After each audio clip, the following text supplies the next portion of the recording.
I, 32F, never thought I'd be in this situation, but here I am. My husband Andy, 34M, and I have been married for 5 years, and we have a 3-year-old daughter, Tiffany. Our story began 10 years ago when we met at a mutual friend's barbecue. I was fresh out of college, working my first job as a junior graphic designer, and Andy was 2 years into his career at a tech startup. We hit it off immediately, bonding over our shared love of 90s sitcoms and spicy food. Our relationship progressed quickly. Within a year, we were living together, and 2 years later, Andy proposed during a weekend getaway to the beach. It was perfect. He even remembered to bring my favorite strawberry champagne. We got married in a small ceremony surrounded by our closest friends and family. My dad, who had been battling cancer, was able to walk me down the aisle. He passed away just 6 months later, making those wedding memories even more precious. Andy was my rock during that difficult time. He held me when I cried, made me laugh when I needed it, and never complained when I wanted to spend hours looking at old family photos. His support made me love him even more, and I thought we could get through anything together. 2 years into our marriage, we decided to start trying for a baby. It took longer than we expected, and we went through some tough times with fertility treatments. But finally, we got the news we'd been hoping for. 9 months later, our beautiful Tiffany was born. She had Andy's blue eyes and my curly hair, and we were both smitten from the moment we saw her. Everything was great until Andy's company transferred him to a new city last year. The startup he'd been with had been acquired by a larger tech firm, and they wanted Andy to head up a new division in their headquarters. It was a huge opportunity for him: more money, more responsibility, a chance to really make his mark in the industry. We decided to move together for his career, even though it meant leaving behind our families and friends. It was a hard decision.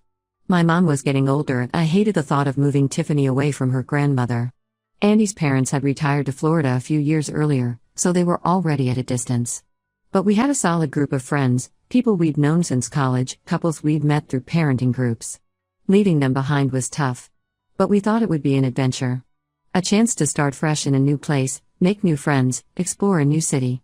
We sold our starter home, the one we'd lovingly renovated together over weekends and holidays, and bought a bigger house in the new city.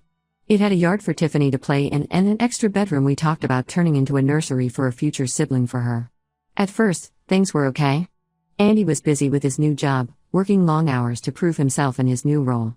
I was taking care of Tiffany full-time, trying to get us settled in the new house and city. I joined a few mom groups, hoping to make some new friends, but it was slow going. I missed the easy camaraderie I'd had with my old friends, the inside jokes and shared history. But about 6 months ago, Andy started acting strange. He was working late more often, always on his phone, and seemed distant. When he was home, he was distracted, often staring at his phone or laptop instead of engaging with Tiffany and me. Date nights, which we'd always prioritized even after Tiffany was born, became less frequent and then stopped altogether. I tried to talk to him about it, but he just brushed it off as work stress. He said the new position was more demanding than he'd expected, that he was under a lot of pressure to deliver results. I wanted to be supportive, remembering how he'd been there for me when my dad died, so I tried to be patient. Then, 2 months ago, I found out why he'd really been so distant. Andy had been having an affair with his coworker, Sammy, 29F. I discovered it in the most cliché way possible. A text message popped up on his phone while he was in the shower. "Can't wait to see you later, babe. Last night was amazing." I was devastated. When I confronted him, he broke down and confessed everything. He said it started as just friendship. Sammy was new to the company too, and they bonded over being the new kids in the office. They started having lunch together, then drinks after work. He swore he never meant for it to go further, but one night, after a particularly stressful day at work, one drink led to another, and he swore it was over and begged for forgiveness. He said he'd made a terrible mistake, that he loved me and Tiffany more than anything. He promised to do whatever it took to make things right. I was torn. On one hand, I loved Andy. We'd been through so much together: the joy of our wedding, the pain of losing my dad, the struggle to conceive Tiffany, the excitement of starting our life in a new city. He was a father of my child, the man I'd planned to grow old with. And I wanted to keep our family together for Tiffany's sake. She adored her daddy, and the thought of breaking her heart was almost as painful as Andy's betrayal. On the other hand, I felt completely betrayed. This wasn't just a one-night stand, a drunken mistake. This was an ongoing affair.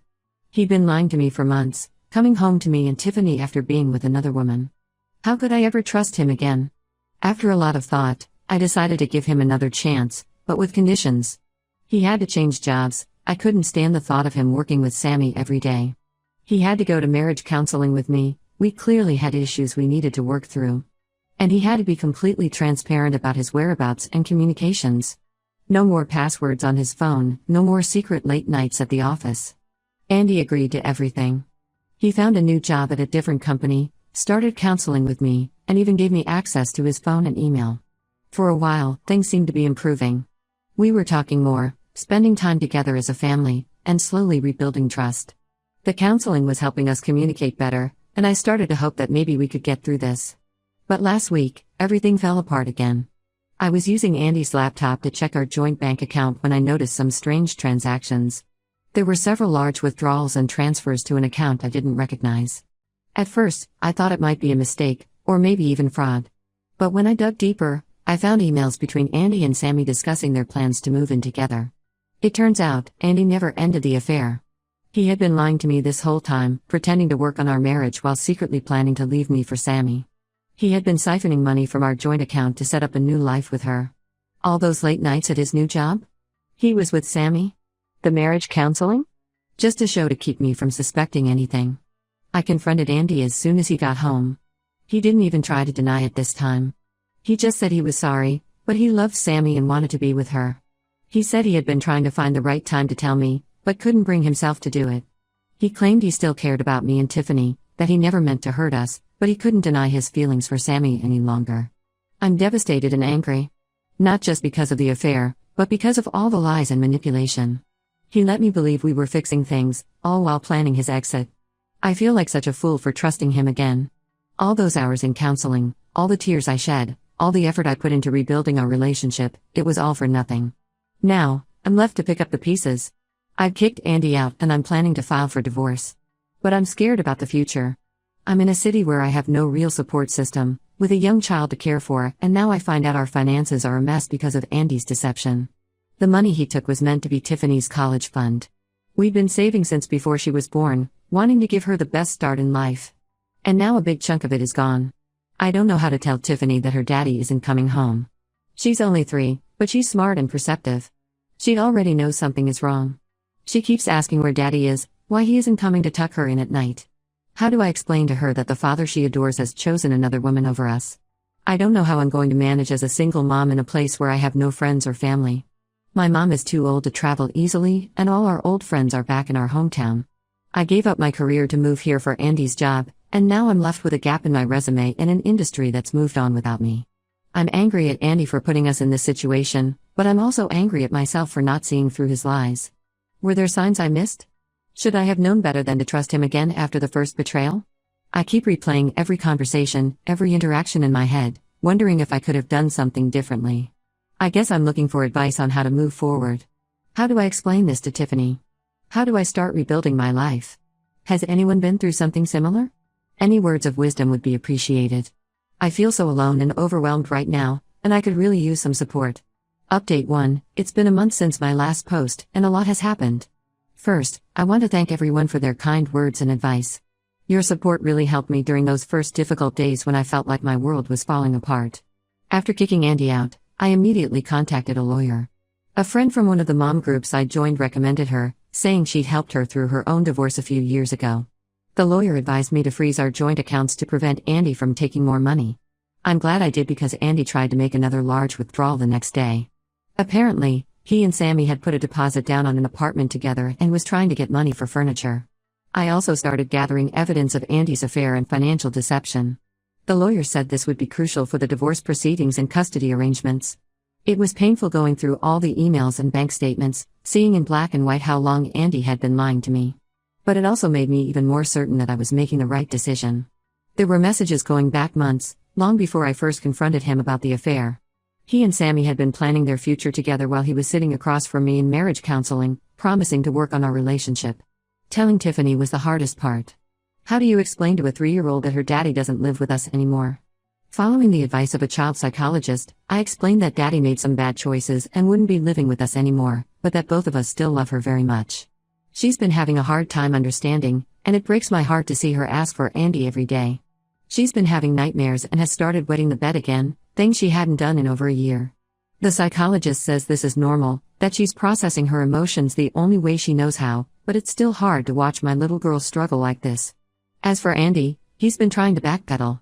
When he realized I was serious about the divorce, he suddenly changed his tune. He claims he made a mistake, that he got caught up in the excitement of a new relationship but now realizes what he'd be losing. He says he wants to work things out, that he'll do anything to keep our family together.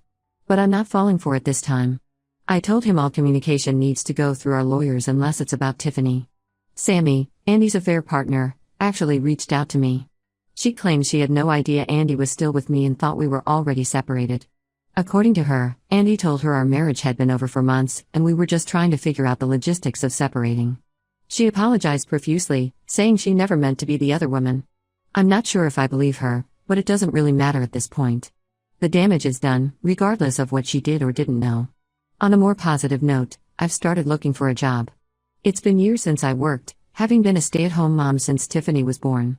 Before that, I was a graphic designer, but the industry has changed so much in the last few years that I feel completely out of touch. I've been taking some online courses to brush up on my skills and learn the new software that's become standard since I left the workforce. It's been challenging, especially trying to find time to study while taking care of Tiffany, but it feels good to be doing something proactive.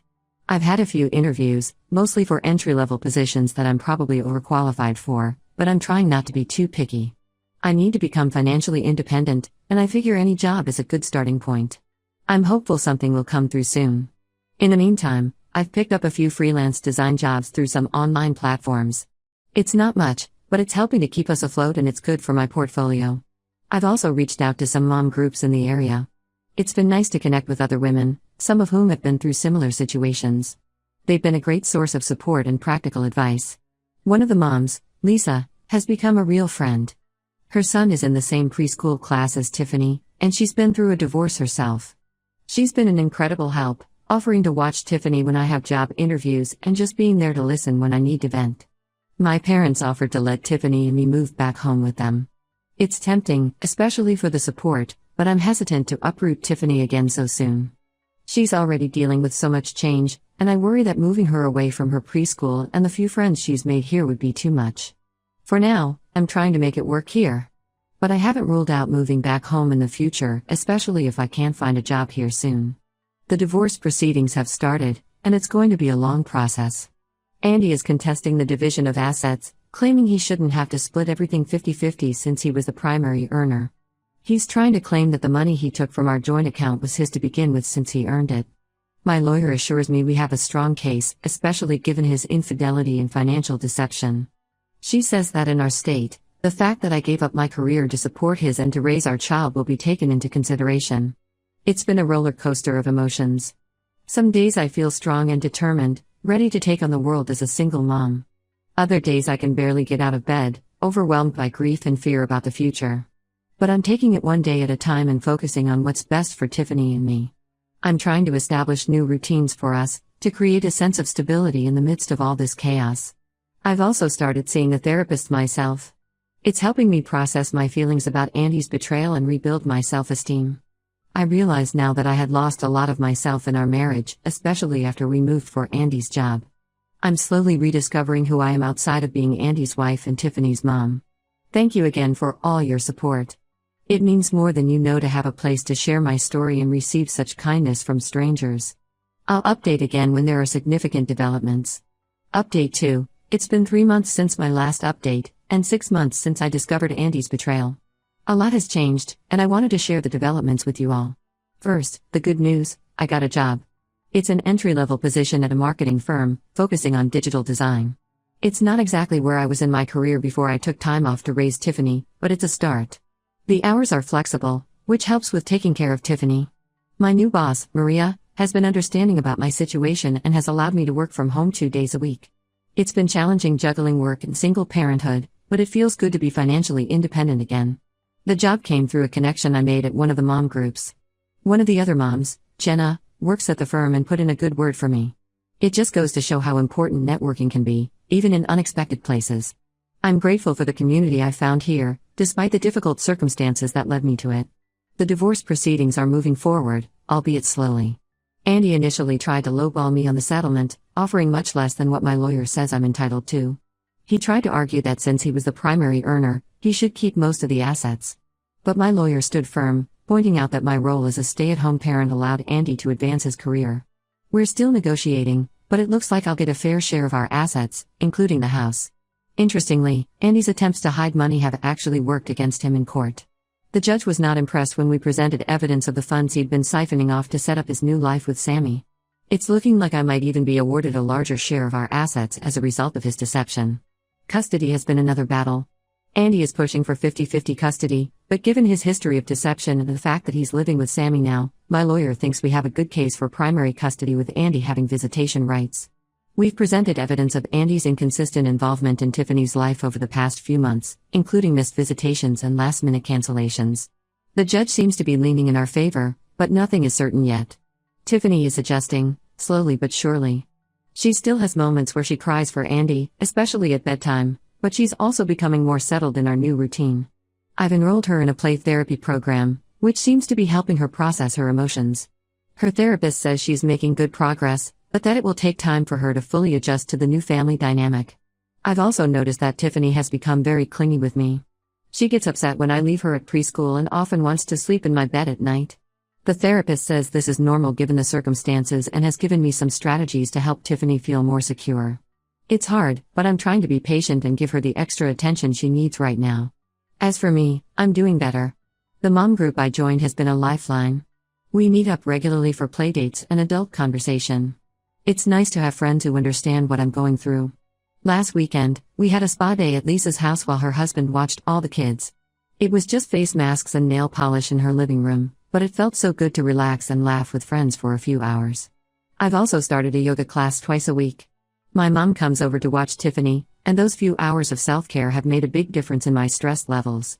It's teaching me to be more mindful and present, which is helping me cope with the ongoing stress of the divorce and single parenthood. One unexpected development: Andy and Sammy broke up. Apparently, the reality of being together full-time, plus the stress of the divorce and custody battle, was too much for their relationship. Andy tried to use this as a reason for us to reconcile, but I shut that down immediately. Too much has happened, and I can't go back to that life of mistrust and betrayal. Andy seems genuinely regretful now. He's been more consistent with his visitations with Tiffany and has even offered to pay more child support than the court is likely to order. Part of me is glad to see him stepping up as a father, but another part of me is angry that it took all of this for him to realize what he had. Looking ahead, I'm cautiously optimistic. It's been a hard road, but I'm starting to see a future for Tiffany and me that doesn't revolve around Andy's choices. I'm focusing on building our new life, one day at a time. I'm even thinking about taking some advanced design courses to further my career prospects. I know there will still be challenges ahead. The divorce isn't finalized yet, and I'm sure there will be ongoing issues with co-parenting. But I feel stronger now, more capable of handling whatever comes our way. Thank you all for your continued support. Your kind words and advice have meant more than you know. I'll update again when the divorce is finalized. Update 3. It's been a year since my original post, and I wanted to give you all a final update. So much has changed, and I'm in a much better place now. The divorce is finally finalized. After months of negotiations and court appearances, we reached a settlement. I got primary custody of Tiffany, with Andy having visitation every other weekend and one evening a week. We sold the house and split the proceeds, which gave me enough to put a down payment on a small condo for Tiffany and me. It's not as big as our old house, but it's ours, and we're making it a home. Financially, things are stable. I'm still at the marketing firm and recently got a promotion to senior designer. It's not easy being a working single mom, but we're managing. I've also started a small side business doing freelance graphic design, which brings in some extra income. It's mostly weekend work when Tiffany is with Andy, and it's helping me rebuild my professional portfolio. Tiffany is thriving. She's adjusted well to our new life and is doing great in kindergarten. She's made new friends and is involved in ballet classes, which she loves. She still sees Andy regularly, and while their relationship is different now, it's good to see them bonding. Andy has been more consistent with his visitations lately, which has helped Tiffany feel more secure. Co-parenting with Andy has its challenges, but we're making it work. We use a co-parenting app to communicate about Tiffany's schedule and needs, which helps keep things civil and focused on Tiffany. There are still moments of tension, especially around holidays and special events, but we're both committed to putting Tiffany first. As for me, I've grown so much through this experience. Therapy has been incredibly helpful, and I've learned a lot about setting boundaries and valuing myself. I've rediscovered old hobbies and interests that I had put aside during my marriage. I've joined a book club and started painting again, something I loved in college but hadn't done in years. I've even started dating again, casually. It's scary putting myself out there, but it's also exciting to think about the possibilities. I've been on a few dates with a single dad I met through Tiffany's school. It's nothing serious yet, but it's nice to have adult conversations that don't revolve around work or parenting. My relationship with my family has grown stronger through all of this. My mom comes to visit more often now, and we talk on the phone almost every day. She's been an incredible support, both emotionally and practically. And I've reconnected with old friends from before I moved away. Modern technology makes it easier to stay in touch, and I'm grateful for these renewed connections. Andy and I have reached a place of civil co-parenting. It's not always easy, and there are still moments of resentment and hurt, but we're both committed to putting Tiffany first. Andy has apologized multiple times for his actions, and while I'll never forget what happened, I'm learning to forgive for my own peace of mind. Looking back, I can't believe how much has changed in a year. There were moments when I thought I wouldn't make it through, but here I am, stronger and happier than I ever thought possible. I've learned that I'm more resilient than I ever knew, and that it's okay to ask for help when you need it. To anyone going through something similar, know that it does get better. It's not easy, and there will be tough days, but you're stronger than you think. Surround yourself with support, focus on self-care, and take it one day at a time. Thank you all for being part of this journey with me. Your support and advice have been invaluable. While this chapter of my life is closing, I'm excited to see what the future holds for Tiffany and me. Comments, User 1, wow, what a journey. You've shown incredible strength and resilience. Your daughter is lucky to have such a strong role model. Wishing you all the best for the future. User 2, I've been following your story from the beginning, and I'm so impressed by how you've handled everything. You should be really proud of yourself. Here's to new beginnings. User 3, as someone who went through a similar situation, I can say it does get better. You've done an amazing job navigating this difficult time. Keep focusing on yourself and your daughter, and everything else will fall into place. User 4, your ex-husband's actions were terrible, but you've turned this negative situation into an opportunity for growth. It's inspiring to see how you've rebuilt your life. Congratulations on your promotion and new home. User 5, the way you've prioritized your daughter's well-being throughout this ordeal is commendable. It's great to hear that she's doing well. You're setting a wonderful example for her of strength and resilience.